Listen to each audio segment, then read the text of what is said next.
கோயிலுக்குள்ள போய் சாமி கும்பிட்டுட்டு வெளியே வந்தா நமக்கு மனசு நிம்மதியா இருக்குன்னு சொல்றோமே, அதுக்கு பின்னாடி அறிவியல் ஒளிஞ்சிருக்குன்றது எத்தனை பேருக்கா தெரியும்? கோயிலுக்குள்ள போறோம், கர்ப்ப கிரகத்தில் பக்கத்துல நின்று சாமி கும்பிடுறோம்யா. கோயில் சாமிக்கு கீழே என்ன இருக்குன்றது நிறைய பேருக்கு தெரியாது. நான் சொல்றேன் கேட்டுக்குங்க.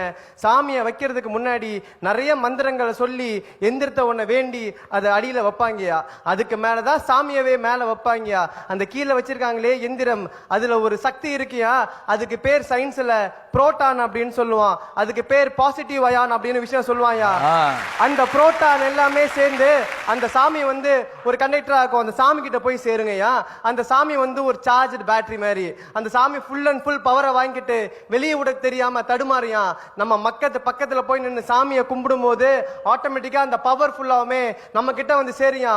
புரோட்டான் பாசிட்டிவ் எனர்ஜி பவர் நம்ம கிட்ட வந்து சேர்றதுனாலதான் மக்கள் கோயிலை விட்டு வெளியே வரப்ப கோயில் நிம்மதியா இருக்குன்னு சொல்றோங்கயா.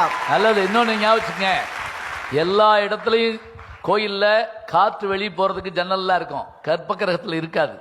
ஏன்னா அந்த ரேஸ், அந்த அவர் சொல்லக்கூடிய புரோட்டான்ஸ் என்னன்னா செதறிடக்கூடாது, நம்மளை நோக்கி வரணும்.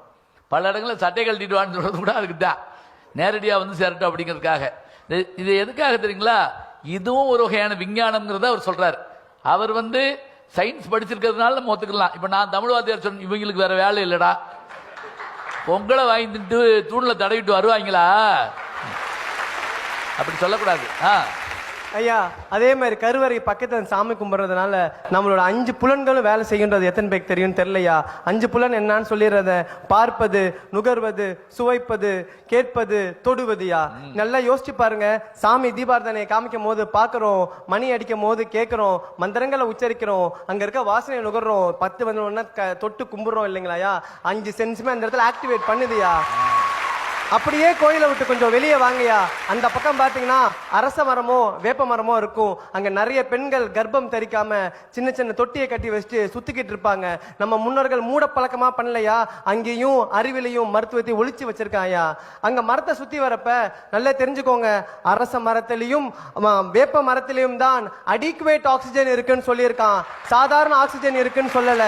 வேப்ப மரத்தாலையும் அரச மரத்தாலையும் மட்டும்தான் ஆக்சிஜனை காலையிலையும் கொடுக்க முடியும், நைட்டும் கொடுக்க முடியும். அங்க கர்ப்ப பெண்கள் அந்த மரத்தை சுத்தி வரப்ப ஆக்சிஜன் உள்ள இன்ஹேல் பண்ணாங்கன்னா செல்கள் உயிர்ப்பிக்கும், நோய்கள் விலகும், கர்ப்பம் தரிக்கும் சொன்னதுனாலதான் மரத்தை சுத்தி வர சொல்றாங்கய்யா. அப்படியே நம்ம வீட்டுக்கு வருவோம்யா. அப்படியே வீட்டுக்கு வந்த உடனே நம்மளோட தமிழனோட பண்பாடு கையெடுத்து கும்பிடுறது. இது எத்தனை நிறைய பேர் தெரியும். ஆனா கையெடுத்து கும்பிட்றான், பக்கத்து வீட்லயும் கும்பிட்றான், நானும் கும்பிட்றேன், அவனும் கும்பிட்றான், நானும் கும்பிட்றேன் சொன்ன ஒளிய கையெடுத்துக்கு கும்பிடுறதுக்கு பின்னாடி அறிவியலும் மருத்துவம் எத்தனை தெரியும் தெரியல. நான் சொல்றேன், கையெடுத்து கும்பிட்டோம்னா இந்த கையில நுனியில் இருக்கிறது அக்கு பிரஷர் பாயிண்ட்யா. இந்த கையில நுனி அக்கு பிரஷர் பாயிண்ட். இந்த 10 விரலையும் ஒன்னு சேர்க்கும் போது காது, கண்ணு, மூளை ஒரே நேரத்தில் ரத்தம் அதிகமா பாயும். அதனாலதான் நம்ம ஆட்கள் அன்னைக்கே கண்டுபிடிச்சான் கையெடுத்து கும்பிடணும்னு சொல்லிட்டியா. அப்படியே அழகா வீட்டுக்குள்ள வராங்க. வீட்டுக்குள்ள வந்த உடனே நம்ம ஆட்கள் நிறைய சொம்பு தண்ணி கொடுத்து சாப்பாடு வைப்பாங்க, விருந்தோம்பல்னு சொல்லுவோம். நல்லா யோசிச்சு பாருங்க.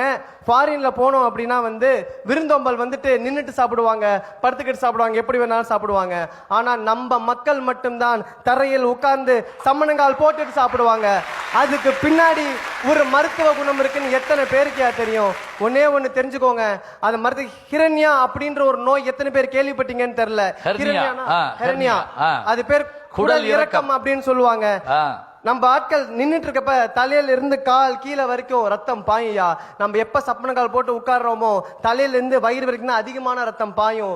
எப்ப அதிகமான ரத்தம் வயிற்றுல பாயுதோ அப்ப டைஜஷன் ப்ராப்ளம் வராது, அதிகமான டைஜஷனை உண்டு பண்ணும். அப்ப சாப்பிட்றப்ப ஜீரணமாகுன்றத நம்ம ஆட்கள் அன்னைக்கே கண்டுபிடிச்சிருக்காங்கயா. அது தெரியும். நம்மளோட விரும்புதோம்பல்ல இன்னொரு அழகான பழக்கம் வாழை இலை சாப்பாடு. இப்பெல்லாம் பிளாஸ்டிக் பிளேட்டு, சில்வர் பிளேட்டுன்னு சொல்லி சாப்பிடுறோம். ஆனா வாழை இலை சாப்பாடு பழக்கத்தை போய் சொல்றேன் கேட்டுக்கோங்க. நிறைய பேருக்கு தெரியாத ஒரு நோய் பார்க்கின்சன் நோய் எத்தனை பேருக்கு தெரியும்? நடுக்குவாதம்னு சொல்லுவாங்க. அதை நடுக்குவாதம் அப்படி ஆடிக்கிட்டே இருக்கும். கடைசியில மைக் டைசன் கூட அந்த நோய் இருந்தது.